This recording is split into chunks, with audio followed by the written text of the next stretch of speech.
Hello， 大家好，歡迎到 channel， 我係 Annie。咁今集咧就要同大家講下咧呢個最新嘅係 SMM2H 沙巴第二家園嘅申請要求門檻嘅。咁而家就已經踏入咗2025年啦，係啦。咁呢一個咧係最新嘅要求門檻咧，其實就喺2024年嘅12月12號啦，就喺沙巴呢個旅遊局旗下嘅一個咧係部門嘅網站咧已經發表咗噶啦。咁我亦都分別咧喺呢一個嘅 community 啦、Facebook 啦同埋 IG 度咧都發表咗。咁但係咧都陸續咧有收到一啲唔同嘅朋友啦、網友啦，去問關於呢一個咧係沙巴第二家園係咪已經可以開始申請啦？如果係嘅話，咁我又要準備啲咩嘅資料啊等等。咁所以咧今集咧我就想咧係拍呢條片啦，去詳細咧去解釋俾大家聽下嘅。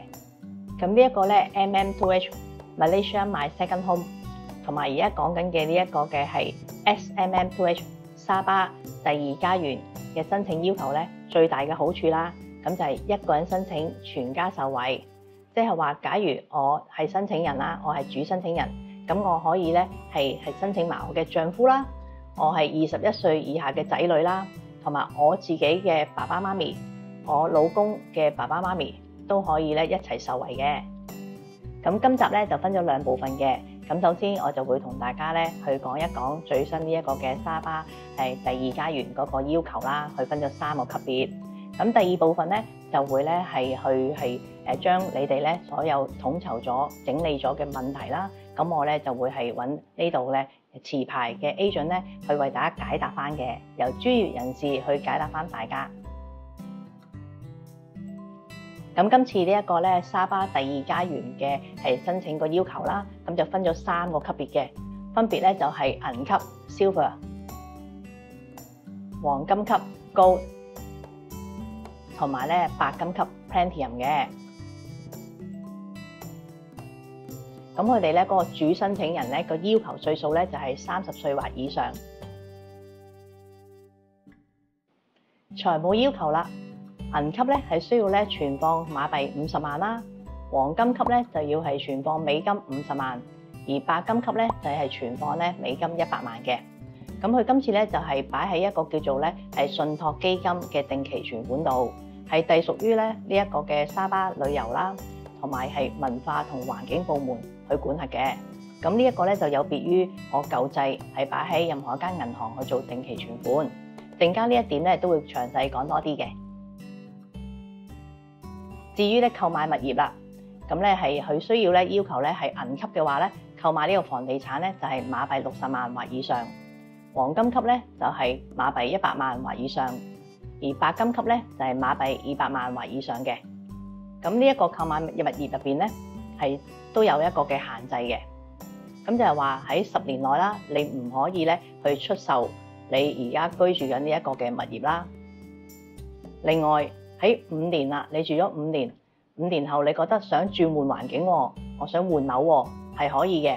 不過要以一賣嘅形式，即係話你要先賣走咗你而家假設你係銀級嘅，咁你買咗呢個60萬嘅房地產啦，咁我想係轉另一個區住或者轉換環境喎，咁你買走咗呢一個嘅物業，你要係買翻一個同等價值，即係60萬或以上嘅一個嘅係物業。一賣咁形式先可以嘅。咁如果係黃金級嘅話咧，咁一樣啦，因為咧你買走咗你100萬嗰個物業啦，你要買入第二個嘅時候咧，都要買係100萬或以上嘅物業嘅。咁喺呢一個咧係沙巴嘅係通行證啦，即係俾個 visa 你可以係逗留喺沙巴居留幾耐啦。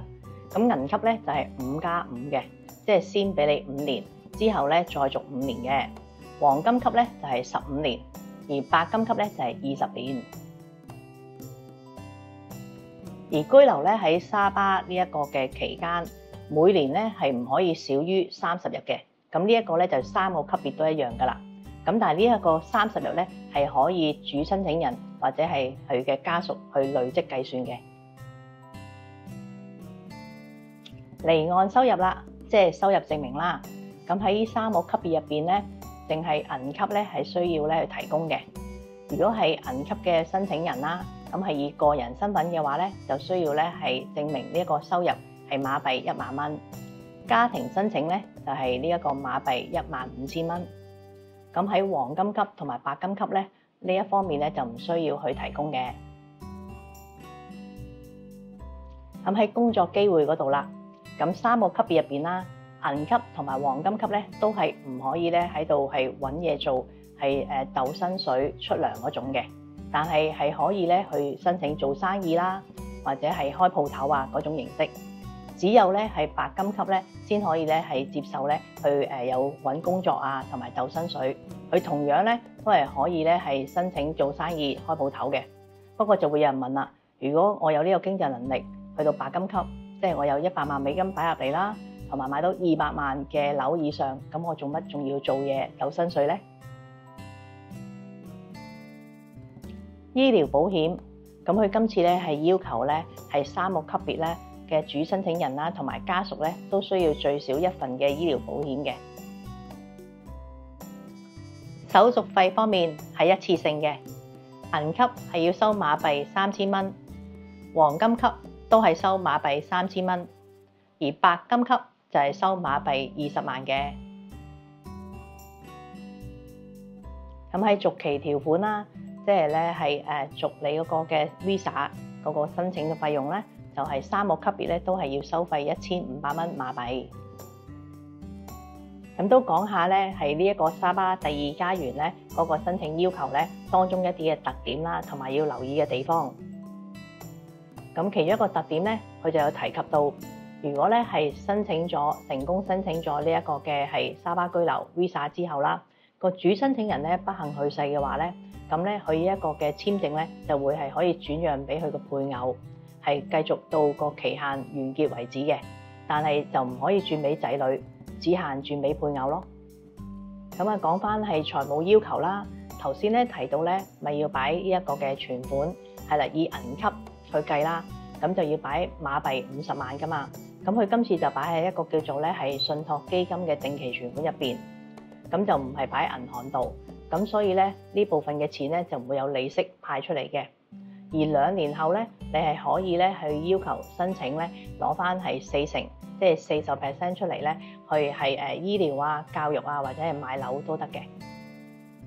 咁就住呢一點咧，都有唔少嘅網友咧去留言問我，佢話 Annie 啊，我擺50萬嘅馬幣入嚟，或者申請黃金級擺美金50萬入嚟，2年都冇利息俾我啊，乜仲會有人擺入嚟咩？跟住我諗咗陣，係啊，都解釋唔到，因為咧我都仲未可以說服到自己啊。咁老實講，如果將呢筆錢擺喺任何一間嘅銀行入邊去做定期存款，咁都大概會有2厘至4厘利息啊。咁我就做個例子，擺50萬馬幣入去銀行，咁佢派3厘利息俾我啦。咁1年都會有15000蚊嘅利息派翻俾我啊。咁講真，呢個數話多唔多，話少唔少。但係如果以喺沙巴嘅生活指數、生活使費嚟講，都夠用幾個月啦。咁總比係冇利息一定係好啦。所以希望相關嘅人員喺呢部分都可以再慎重考慮一下，以一個將心比己嘅心去諗下，如果係你擺呢筆錢入嚟呢個地方，係一啲利息都唔派嘅話，真係相對係會好唔吸引㗎，亦都令到一啲準嘅申請者卻步，係咪考慮仲係繼續申請呢個沙巴第2家園？咁喺去第2部分之前啦，都希望咧你哋咧可以係 like 同 share 咧我嘅片咧俾多啲朋友啦。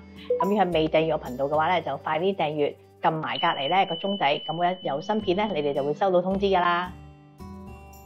咁咧嚟到第2部分啦，咁就好開心咧請到呢度嘅持牌 agent 啦 Pamela 啦去解答大家嘅。咁喺答大家問題之前咧，都咧想係問下啦。咁如果我而家真係決定申請沙巴第2家園啦，咁我要準備啲咩資料啊？嗰個流程係點咧？OK， 多謝 Annie 啊。咁我哋嘅流程咧就係要最基本嘅就係良民證啦。你哋一定要去申請先啦。然之後有6張嘅 passport size 嘅 photo 啦，護照啦，即係 copy 護照啦。如果係結咗婚嘅話，帶屋企人過嚟嘅話咧，就係要結婚證書啦，同埋細路哥嗰啲出生紙啦咁樣嘅。然之後咧就最後一個步驟咧，我哋會幫你填一個5個嘅表格。即係要 submit 入去俾政府嘅。OK， 明白。即係要預備6張係呢一個嘅護照嘅證件相啦，跟住咧就係申請良民證，跟住咧就係出世即係仔女嘅出世紙，係呢個夫婦嗰個結婚證書，等等。咁如果講開良民證咧，咁係咪話因為而家香港咧申請良民證唔係即係我哋咁俾錢就得啦？咁係要你哋 agent 去出封信，係我哋去呢一個嘅申請良民證嘅。係冇錯。咁即係香港嘅市民咧，如果要申請我哋沙巴呢個第2階段嘅話咧，即係必須要係我哋出一封信啦，即係有你哋嘅資料喺入邊嘅，有護照啊、全名啊、護照號碼咁樣嘅。嗱，咁你哋攞住我哋嗰封信咧，就可以去申請嗰個良民證嘅。OK， 明白。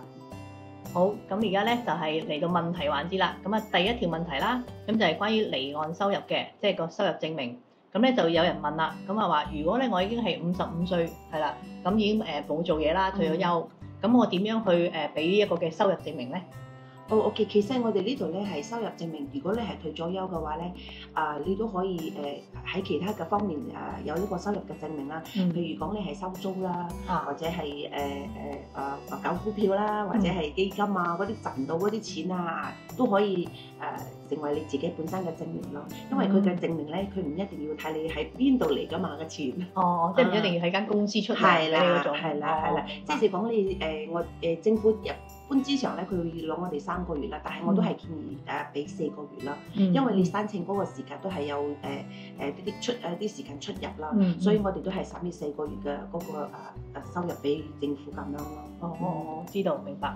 即係話咧，如果我已經冇做嘢啦，咁但係我有層樓收租嘅，咁每個月嗰個嘅租客都會入錢落我個戶口度，有一個固定嘅租金證明，咁呢一個咧都可以做我嘅係收入證明。係，冇錯。明白。好。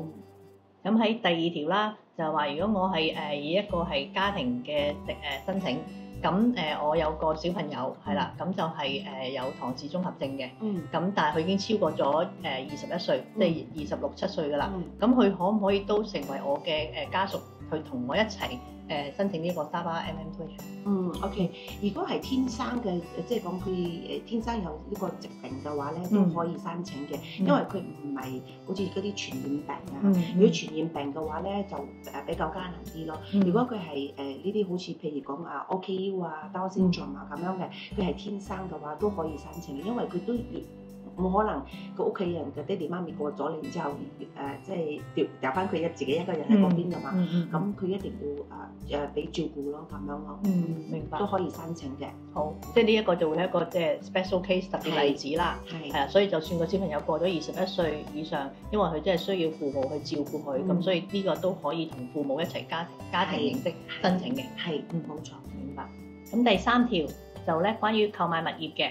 咁如果我喺申請呢一個嘅係沙巴第2家園之前，我已經買咗樓咯喎，買咗物業咯喎，咁呢一個又計唔計落去我呢一個購買物業嗰個嘅門檻要求度咧？OK， 呢個係計嘅。如果你係3年之前買嘅，即係依家係2025年啦，而3年4嘅3年入邊嘅話係計嘅，都可以申請 MM2H。OK， 因為之前未開始有 MM2H 啊嘛，咁之後比較放鬆少少咯，呢個條例。OK， 明白。即係話我係申請之前啦嘅3年內所購入嘅物業咧，都可以計算落去嘅。係咁樣。好。咁第4條啦，都係購買物業嘅。咁如果我係買呢個嘅 condo 物業，係可以做 Airbnb 嘅，因為而家都有一啲嘅物業係可以自住，亦都可以即係出租做呢個 Airbnb 噶嘛。咁呢一種形式嘅物業，我可唔可以買啊？其實係唔可以嘅，因為commercial 咧，即係做商業嘅話咧，係唔符合呢個 MM2H 嘅。明白。即係一定要係買嘅個 high rise condo。目前係咁樣嘅定義啦。明白。即係只可以買一個嘅高樓大廈係住宅形式嗰種咧物業先得嘅。係。好。第5條就係喺沙巴居留嘅日數啦。咁咧就話咗係要30日㗎嘛，咁係由幾時開始計呢30日咧？貼咗簽嘅時候就開始計30日啦。OK， 因為你出入嘅話咧，一定沙巴政府咧個 immigration 嗰個 immigration 嗰邊咧就會睇到你有冇符合到1年入邊住咗30日。哦，明白，即係話咧係批核咗之後啦，咁會喺你個passport 護照度咧有一個係 visa 噶嘛，咁就由嗰個 visa 日期開始計，1年內你要喺沙巴最少係逗留30日嘅。係。呢個就可以屋企人累積都得嘅。係冇錯。OK。第6條關於呢一個定期存款嘅。咁咧就話係2年之後啦，成功申請咗2年之後，係可以去攞翻40%，即係4成出嚟嘅，係咪？係咁樣嘅。如果你擠咗 FD 啦，即係定期存款係2年之後咧，就可以攞翻40%，做咗你自己嘅用途啦。之前有話到可以買車啦，買供樓啦、medical 啦咁樣嘅。咁呢次咧佢就冇好明顯嘅咁樣寫明係用咩用途啦。但係呢度寫明好清楚，就係2年之後你可以攞出40%。哦，明白，即係話2年之後我可以申請攞呢個嘅40%出嚟咧，去就冇規定一定要我係限住買即係買樓啊、醫療啊，定係教育等等嘅。係，但係佢都應該都係差唔多㗎啦。明白，係啦，都要攞呢筆錢出嚟，都要係有呢個用途啊，有啲咩用途啊，都要清晰話俾佢知嘅。咁嚟到第7條啦，咁係關於呢一個嘅黃金級同埋白金級嗰個購買物業嘅。咁因為黃金級咧就要係買馬幣100萬或以上啦，而白金級咧就係要買馬幣200萬或以上嘛。咁所以咧就想問下，咁呢一個物業可唔可以係2個物業加埋一齊等於100萬咧？唔可以加㗎，即係依家我哋有3個別級啦，一個係silver 啦、gold 啦同埋 platinum 啦。咁呢個係佢哋自己每一個別級都唔同㗎，所以唔可以加起嚟。哦，明白，都係要即係單一個物業就要100萬以上，或者係單一個物業係200萬以上嘅。冇錯，明白。咁第8條關於醫療保險啦，咁喺醫療保險方面啦，咁佢最少咧要每人1份嘅醫療保險啊，有冇限一定要喺馬來西亞沙巴度買啊，定係話喺翻我自己香港買都得㗎？我哋都會建議喺度買翻一個㗎，因為符合呢個 MM2H 咧，一定要買翻一個本地嘅醫療保險啦。咁醫療保險嘅話咧係跟住年齡嚟起價啊嘛，同埋個價錢都唔一樣嘅。好似你哋香港咧有咩頭等位個房嘅價錢都唔一樣嘅，所以我哋都會建議買翻一個好 basic 嘅最 basic 嘅價錢一個醫療保單，然之後第2年如果你覺得 OK， 我想加個保單好啲嘅話咧，就買好啲咯。我明白，係因為都啱嘅，因為頭先 Pamela 講到啦，即係如果真係 touch wood 有事嘅話咧，咁你去 claim 保險咧喺當地本地 claim 就會快過你再攞晒所有嘅收據啊、表格啊翻香港再 claim 嘅。比較麻煩啲咯。係，都係嘅。咁第9條就關於呢個工作機會嘅。咁咧知道3個級別咧都可以係喺度做生意啦。咁有冇話咧係有一啲嘅規定啊或者限制㗎？冇話呢3個別級都可以喺度做生意、投資、開公司嘅。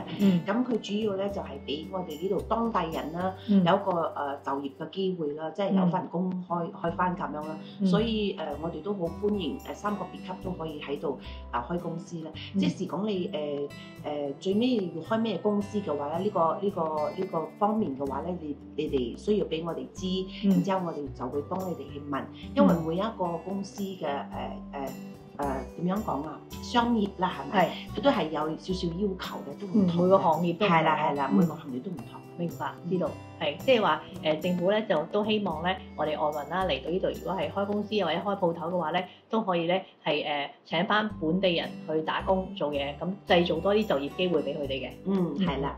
我明白。咁至於咧如果我係想做啲即係邊一類嘅行業啦，咁因為每一個行業都有佢自己唔同嘅要求啦，係即係條款啊，同埋一啲嘅規定嘅。咁呢個就到時咧可以咧再係即係問阿 Pamela，咁佢可以揾呢啲資料咧再答翻大家。係知道，明白。咁嚟到呢度咧就補充翻啦。咁咧係之前咧有講到呢一個嘅係嗰個存款嘅要求啦。咁而家咧，因為你哋存入嚟嗰個錢咧，就會擺喺一個叫做係信託基金嘅定期存款度啦。咁呢部分咧係政府咧就仲未咧係正式講究竟會唔會派利息俾大家嘅。咁所以希望咧有待咧，如果係持牌嘅 agent 之後啦，再同咧相關嘅官員開會啊，或者任何最新嘅消息嘅話咧，都會咧 update 大家嘅。係啦，冇錯啦。好啊，多謝 Annie。係啊，唔該晒你哋，辛苦你哋啊。咁好啦，咁大家咧嘅問題咧，就大致上咧我都咧係交俾阿 Pamela 咧解答晒大家㗎啦。咁如果你哋咧睇完條片啦，仲有啲咩疑問啦，不論係關於沙巴第二家園又好，關於沙巴呢度任何嘅係問題啊、資料啊，想知多啲嘅話咧，都歡迎留言問我，話俾我知喎，我會盡量解答大家嘅。咁好啦，咁睇下我哋下一次去邊度，或者介紹啲咩俾大家啦。咁我哋下次見，拜拜。拜拜。